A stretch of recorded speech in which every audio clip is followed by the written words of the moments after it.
Daddy, why are they looking at us like that?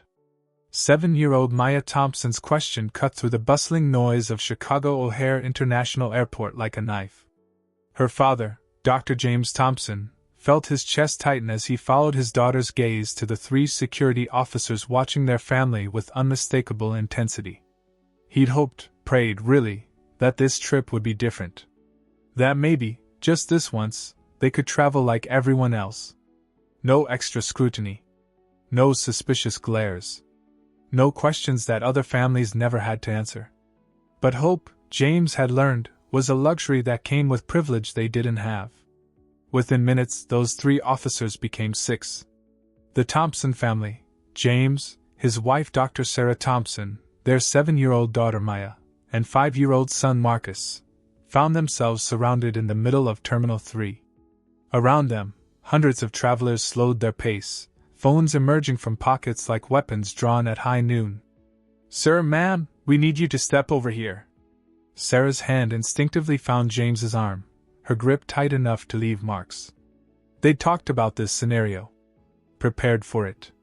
Rehearsed how to stay calm, how to comply, how to survive an encounter that could turn deadly with one wrong move. But they'd never imagined having to do it with their children watching. What happened next would be captured on dozens of cell phones and shared millions of times across social media. But none of those videos would capture what happened before, the lifetime of experiences that led to this moment. And none of them would predict what their daughter Maya would say, or how 5 simple words from a 7-year-old would expose a truth that adults had spent years trying to ignore. This isn't just another story about racial profiling. This is about innocence confronting injustice. About a child's clarity cutting through adult complexity. About the moment a little girl refused to accept what everyone else had learned to tolerate. The perfect family. The Thompsons were the kind of family that broke stereotypes with their mere existence. Dr. James Thompson was a cardiovascular surgeon, one of the youngest in his field to perform complex heart transplants. His wife, Dr. Sarah Thompson, was a professor of molecular biology at Northwestern University, with groundbreaking research on genetic markers for disease. They lived in a beautiful home in Evanston. They drove sensible cars. They volunteered at their children's school. They were, by every conventional measure, the model American family. But James and Sarah knew that none of that mattered when you walked through an airport with brown skin. They'd been preparing for this trip to Miami for weeks. Spring break vacation, their first real family getaway in 2 years. Maya had been counting down the days, her excitement bubbling over as she packed her favorite stuffed elephant, Mr. Trunks, and her collection of books about ocean animals. Marcus, always his sister's shadow, had insisted on bringing his toy stethoscope so he could be a doctor like Mommy and Daddy while on vacation. That morning, Sarah had dressed both children carefully. Nice clothes, neat hair, nothing that could be construed as threatening. She hated herself for thinking this way, for treating her children like they needed to pass some invisible inspection just to travel. But years of experience had taught her that presentation mattered, that sometimes the right outfit could be the difference between routine screening and something worse. James had packed their bags with military precision. No questionable items. Everything organized. Liquids in clear bags. Electronics easily accessible. He'd learned to make their family as non-threatening as possible, even though the very need to do so filled him with quiet rage. They'd arrived at the airport 2 hours early, checked their bags without incident, and were walking toward their gate when James felt it, that prickle at the back of his neck that came from being watched. He glanced around and spotted them immediately. 3 TSA officers standing near a Starbucks, their attention fixed on his family with an intensity that made his stomach drop. "Sarah," he murmured quietly. She'd seen them too. Her hand tightened around Maya's. "Just keep walking," she whispered. "Act normal." But what was normal? Walking at their regular pace might look hurried, suspicious. Walking slower might look like they were trying to draw attention. There was no right answer, no formula that guaranteed safety. Maya, oblivious to the undercurrent of tension, skipped alongside her mother. "Mommy, when we get to the beach, can we build a really big sandcastle? Like the biggest one ever? Of course, baby. We can build whatever you want. And can Marcus help even if he messes it up? Marcus's lower lip jutted out. I don't mess up. You do too. Remember when you knocked over my... Guys, James interrupted gently. Let's talk about sandcastles when we get to the gate, okay? He could see the officers moving now, their body language shifting from observation to action. One spoke into his radio. Another started walking toward them with deliberate purpose. This was it. The moment he'd been dreading. Excuse me, sir? Ma'am? We need you to stop for a moment. James stopped, turning slowly with his hands visible, his expression carefully neutral. Sarah pulled both children closer to her. Yes, officer? The lead officer, his name tag read Stevens, looked them over with an expression James had seen 1,000 times. Not quite hostile, but not friendly either. Suspicious. Presumptive. We need to conduct a random security screening. If you'll just follow us over here. Random? Sarah's voice was tight, controlled. We've already been through security. Post-security screening, ma'am. It's procedure. I'm sure it is, James said carefully. May I ask what prompted this particular screening? Stevens's jaw tightened. It's random, sir. As I said, random. James let the word hang in the air. Around them, other passengers flowed past. White families, Asian families, Latino families, none of them being stopped for random screening. Maya tugged on her father's sleeve. Daddy, what's happening? Why can't we go to our gate? It's okay, sweetheart. These officers just need to check something. Check what? How do you explain racial profiling to a 7-year-old? How do you tell your daughter that the world sees her as a threat before it sees her as a child? More officers had arrived, 6 in total now, forming a loose perimeter around the family. The situation was escalating with terrifying speed, following a script James knew by heart. Sir, ma'am, we need you to come with us now. You can bring the children. Come where? Sarah asked, her voice rising slightly despite her efforts to stay calm. To a screening area. We've already been screened. Our bags have been checked. We've passed through metal detectors. What exactly are you screening us for? Stevens's expression hardened. Ma'am, if you don't comply, we'll have to treat this as non-cooperation with airport security. The threat was clear. Comply or be detained.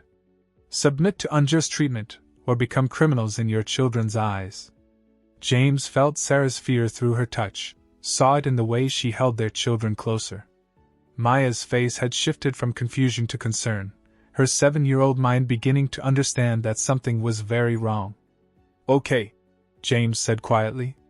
We'll cooperate. But I want to be clear, we're doing this under protest. This is not random. This is profiling, and you know it. Your objection is noted, Stevens said flatly. Now, if you'll follow Officer Martinez. Are we under arrest? Sarah interrupted.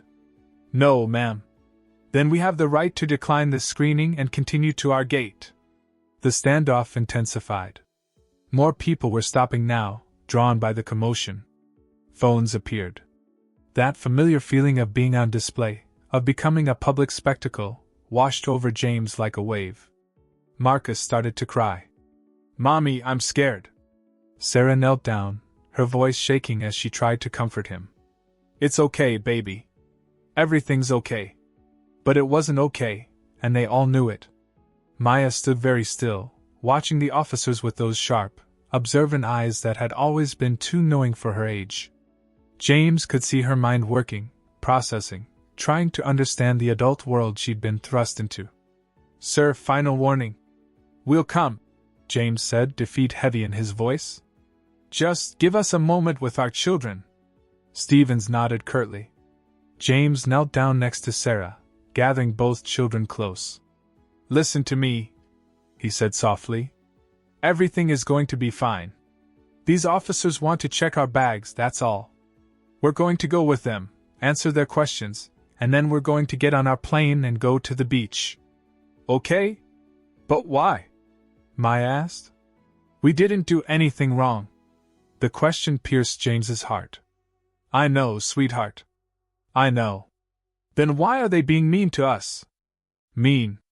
Such a simple word for such a complex reality. Sometimes grown-ups make mistakes, Sarah said, tears threatening at the corners of her eyes. Sometimes people make judgments about others without knowing them. Maya's brow furrowed. Like when Tommy said I couldn't play astronauts because girls can't be astronauts? Yes, exactly like that. But you told me Tommy was wrong.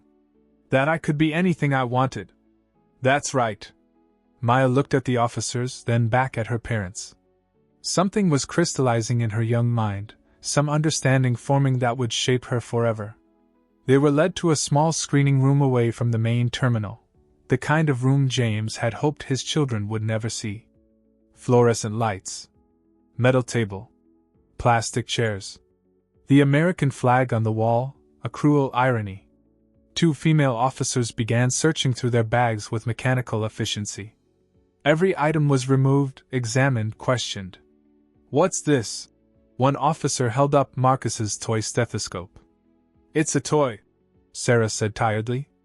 Our son wants to be a doctor. The officer examined it suspiciously, as if a 5-year-old's toy might be a weapon. Maya's backpack was next. Books spilled out, picture books about dolphins, a chapter book about a girl detective, a notebook where she wrote her own stories. She likes to read, James explained unnecessarily. Officer Stevens flipped through the notebook, scanning Maya's childish handwriting. Stories about adventures, about a girl who could talk to animals, about a princess who saved herself. What's your daughter's name? Stevens asked suddenly. Maya. And where are you folks traveling to? Miami. Family vacation. What do you do for work? I'm a cardiovascular surgeon. My wife is a molecular biologist and university professor. Something flickered across Stevens's face, surprise, maybe, or discomfort. The narrative he'd constructed in his mind wasn't matching reality. And you're traveling with how much cash? None. We have credit cards. The questions continued, each one a small humiliation. What was their address? How long would they be in Miami? Where were they staying? What was the purpose of their trip? Questions that white families walking past this room would never be asked. Maya sat very still through all of it, watching. Always watching. James could see her absorbing every detail, every injustice, every microaggression. Finally, after 30 minutes that felt like hours, Stevens spoke. Everything seems to be in order. In order. As if their lives, their credentials, their very humanity had been on trial, and they'd been found acceptable. So we can go? Sarah's voice was hollow. Yes, ma'am. Sorry for the inconvenience. Inconvenience. Such a casual word for the trauma of being treated as criminals in front of your children. They gathered their belongings in silence, bags repacked haphazardly, items shoved in without the careful organization James had started with. Marcus was still sniffling. Sarah's hands shook as she zipped up her carry-on. And Maya was watching everything with eyes that had aged years in the last half hour. They were almost out the door when she stopped. Wait, Maya said. Everyone turned to look at her, this small girl with beaded braids and a backpack almost as big as she was. Maya, come on, James urged gently. We need to catch our plane. But Maya didn't move. She stared at Officer Stevens with an intensity that made the grown man shift uncomfortably. Yes, little girl? The voice of innocence. Maya Thompson looked at Officer Stevens with the kind of directness that only children possess, unfiltered, uncompromising, and utterly fearless in the way only those who haven't yet learned to be afraid can be. I have a question, she said. Stevens glanced at his colleagues, then back at Maya. What's your question? Why did you stop us? I told your parents, sweetheart. It was a random screening. But it wasn't random. Maya's voice was clear, matter-of-fact. You were watching us from the coffee shop. You picked us. The room went very still. James felt his breath catch. Sarah's hand found his, gripping tight. Stevens's expression tightened. Young lady, that's not. My teacher says lying is wrong. Maya continued. She turned to her parents. You always tell me to tell the truth. So why is he lying? Maya. James started, but she wasn't finished. She pulled something from her backpack, her notebook, the one the officer had flipped through. I wrote about you, she told Stevens. While we were sitting here. Want to hear it? Before anyone could respond, Maya opened to a page and began to read in her clear, young voice. Today at the airport, police officers stopped my family. They said it was random, but that's a lie. I saw them watching us before they stopped us. They didn't stop the white family next to us. They didn't stop the Asian family behind us. They only stopped us. My daddy says I'm supposed to be proud of being black. My mommy says I can be anything I want. But these officers looked at us like we were bad people. Just because of how we look. The silence that followed was deafening. Maya looked up from her notebook. Is that true? Did you stop us because we're black? Stevens's face had gone red. That's not, we don't. My friend Tommy said I couldn't play astronauts because I'm a girl. My mommy said that was discrimination. That it means judging someone unfairly because of something they can't change. Maya's eyes were steady, unwavering. Is that what you did? One of the female officers, the younger one who'd searched their bags, looked stricken. She opened her mouth, closed it, looked away. We were following protocol, Stevens said, but his voice lacked conviction now. What protocol? Maya pressed. She turned to the other officers. Do you stop every family? Or just families that look like us? James wanted to stop her, to protect her from the potential consequences of speaking truth to power. But another part of him, the part that had swallowed his anger for decades, that had taught himself to smile through humiliation, felt a fierce pride in his daughter's courage. Officer Martinez, who'd escorted them to this room, stepped forward. He was Latino, younger than the others, and something in his expression had shifted. The little girl has a point, he said quietly. Stevens rounded on him. Martinez. No, she does. When's the last time we did a random screening of a white family in business casual? When's the last time we pulled aside anyone who didn't fit a certain profile? We follow procedures. Procedures based on what? Martinez's voice was rising now. On actual suspicious behavior, or on our own biases? The room was fracturing. The other officers exchanged uncomfortable glances. Sarah pulled both children close, unsure whether this was about to get better or worse. Maya wasn't done. She looked at each officer in turn, her 7-year-old face serious beyond her years. My daddy saves people's lives. He fixes hearts. My mommy teaches at a university and does pork ant research. My brother wants to be a doctor too. And I'm going to be a marine biologist and study dolphins. She paused. We're good people. But you didn't ask us about any of that before you stopped us. You just saw what we looked like and decided we were scary.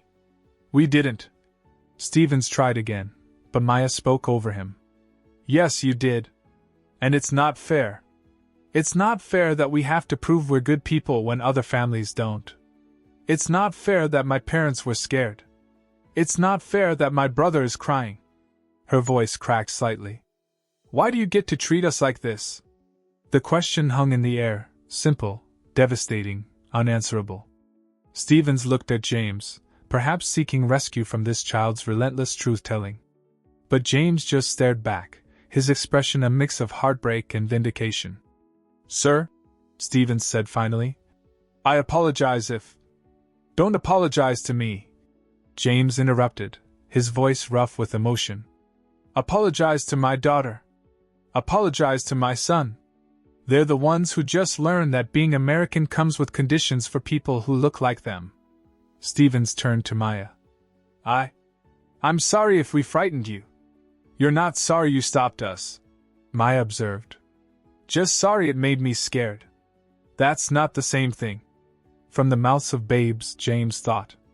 His 7-year-old daughter had just articulated what adults spent lifetimes trying to explain. Officer Martinez knelt down to Maya's eye level. "You're right," he said simply. "You're absolutely right. And I'm sorry not just that we frightened you, but that we stopped you in the first place. You and your family didn't deserve this." Maya studied him. "Will you stop the next family that looks like us?" The question was a trap, and Martinez knew it. Whatever he said would be either a lie or an admission of systemic failure. "I hope not," he said finally. I hope this conversation makes me think differently. Makes all of us think differently. Hope isn't enough," Maya said with stunning clarity. "Hope doesn't stop people from being treated badly. Doing something stops it." Sarah let out a sound that was half laugh, half sob. "That's my girl," she whispered. The female officer who'd looked stricken earlier stepped forward. "Your daughter is remarkable," she said to Sarah. "And she's right. About all of it." She looked at her colleagues. "We need to do better. We need to be better." Stephen still looked defensive, trapped between his ego and the undeniable truth a child had spoken. But something had shifted in the room. The other officers, Martinez, the woman, even the silent ones who'd stood in the background, were looking at the Thompson family differently now. Not as threats to be managed, but as people who'd been wrong. A supervisor had been called at some point, a woman in her 50s with kind eyes and a tired expression that suggested she'd seen too many scenes like this. "I heard the last few minutes," she said quietly. "And I owe you all a profound apology.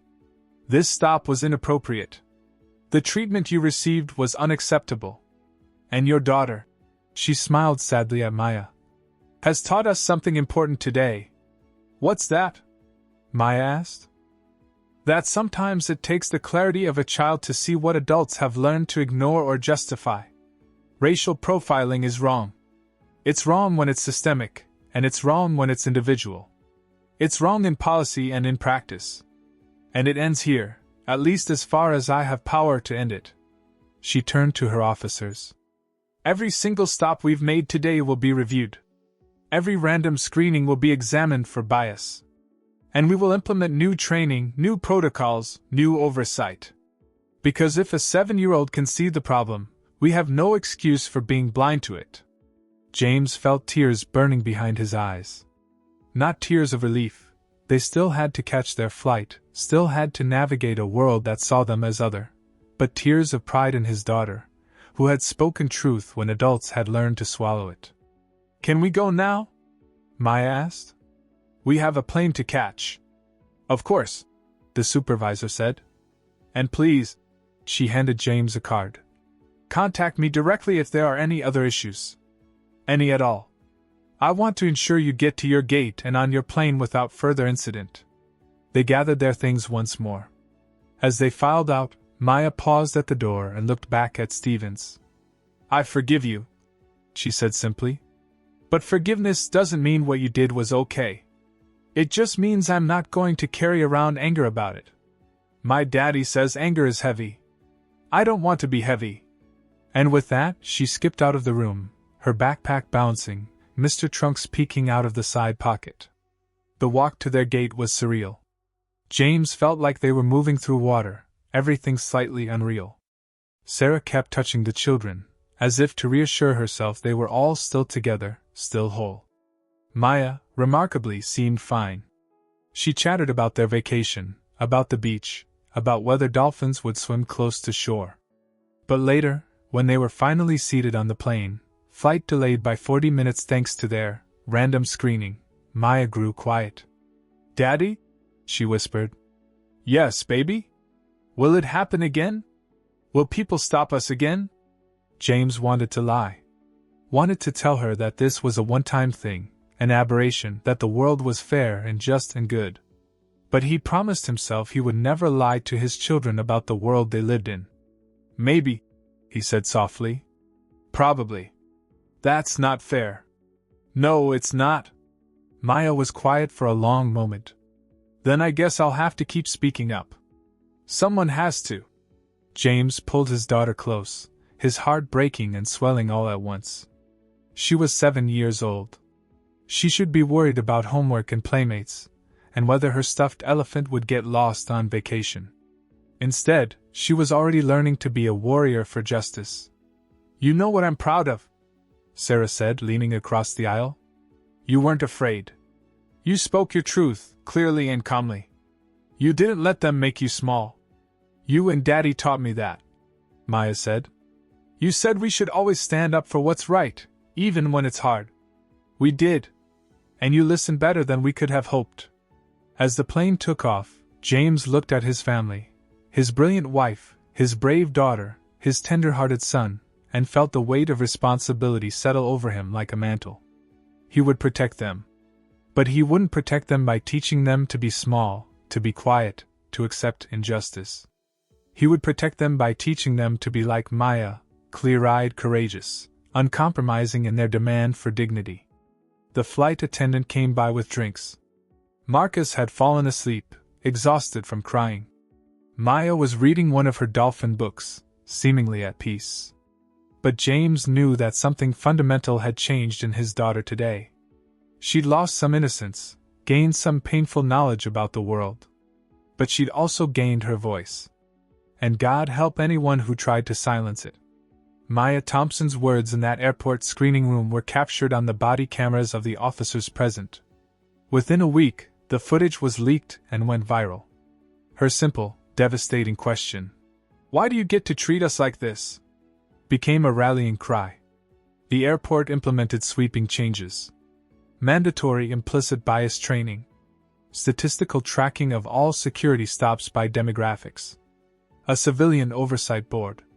And a new protocol: every random screening had to be justified in writing before being initiated. It wasn't perfect. It wasn't enough. But it was a start, sparked by a 7-year-old girl who refused to accept that injustice was just the way things are. Here's what you need to understand. Maya could speak up because her parents had prepared her. They taught her to value herself, to know her worth, to understand that dignity isn't granted by others, it's inherent.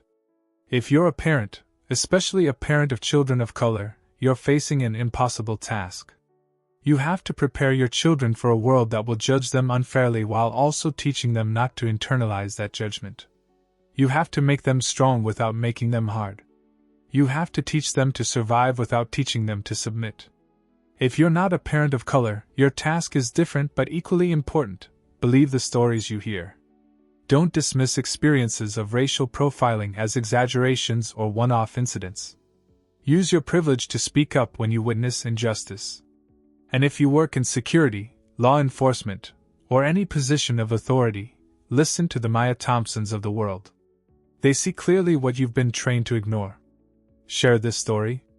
Subscribe to this channel for more real stories about racism, resilience, and resistance.